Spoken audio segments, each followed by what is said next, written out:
Good evening, Sydney. I'm Christian Gasparini and that is Anubria Loganathan. We are here from Channel 9 at the University of Technology, Sydney at the 3D printer laboratory. We have already here some productions with the 3D printer and we will speak today about these amazing machines. Will this 3D printer industry, like everyone expecting, will lead to an industrial revolution? Let's find out shortly. We are here with one real professional from 3D printer industry who is Adam Goodrum. He's been working in this industry for the past several years and he's the only person who's responsible for taking care of all these 3D printers in University of Technology, Sydney. Thank you very much, Adam, for taking the time to meet us this morning. Would you be able to tell us more about these 3D printers? Like what exactly do they produce and what do you think is the main purpose of these machines? Well, the machines that we have here at UTS, they've become part of our workshop. The students create their models upstairs with the lecturers and so forth, and they might create pretty much anything. They might create a handheld device, or they could create the case for a mobile phone. It could be absolutely anything, and they'll make these projects that they design. Some of them will be made in the workshop and some of the components will be made by 3D printers. So they create the file in a CAD program like SolidWorks. They send the file to us. We quote it for them, we just charge them the cost of the material that we buy it for, and then we print it. So these machines are specifically here to really service the students. Excellent. So will you be able to give us some examples of what kind of products you print out of these machines? Like, it could be anything. Some of the things, I think that piece at the moment, that's a vacuum cleaner, but it's a small version of it, so it's just a scaled version of a vacuum cleaner. Oh wow. Okay. Some other things, I think a person had designed a very big, like an architectural model, so it's just a small version of an architectural model. Various things, can be almost anything. Oh, that's great. Okay, so how about the price? I mean, like, what would be an approximate range of price that you would charge for printing out such products? So like I was saying before, we will buy a spool of material that comes in a cartridge and that costs around $600. So that goes into the machine. And then we just charge the students the cost of the material, of how much material it requires to make their product. So if you're talking about maybe something the size of your hand, that might be $40 or something like that.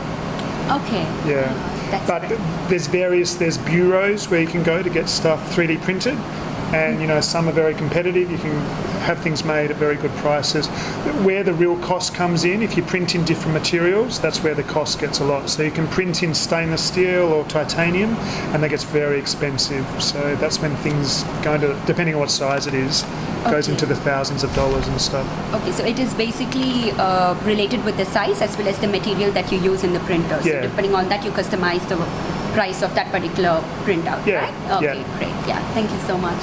We have a couple of other questions. Probably the most exciting one, we wanted to ask you, what do you predict for the future of these amazing machines? What do you predict for consumer market or for the industrial market? What can they do effectively for consumers? I think there's many very exciting directions in 3D printing.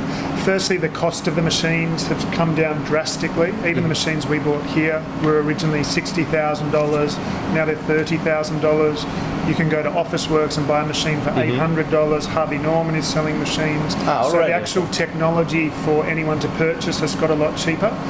But I think what's exciting is that I think people will all have a 3D printer in their house, and it will be like your own manufacturing machine. So just like you download iTunes songs, you'll download whatever it is you may or may not want, such as it could be something like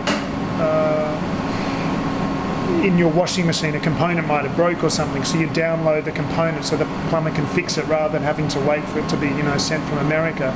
You might download a dining chair. If you don't like it, you can put it back in. It might be customized to your size. They're talking about 3D printing body parts, so it's going to be amazing, which they're already starting to do. So All those things are incredibly exciting, the direction it's taking. You know, the other thing, production costs a lot of money. You send raw iron to China, you know, have it refined, manufacture it, send it back. So there's all this carbon footprint. As long as you have the material, things happen instantly in the one place. So all this transport and stuff gets eliminated. So. Amazing, amazing. And how long do you think will this evolution take? How long will it take that everybody will have a print at home? Well, I know students here, they already have their own 3D printing machines on their desk at home, you know, kind of $1,500 machines and stuff like that.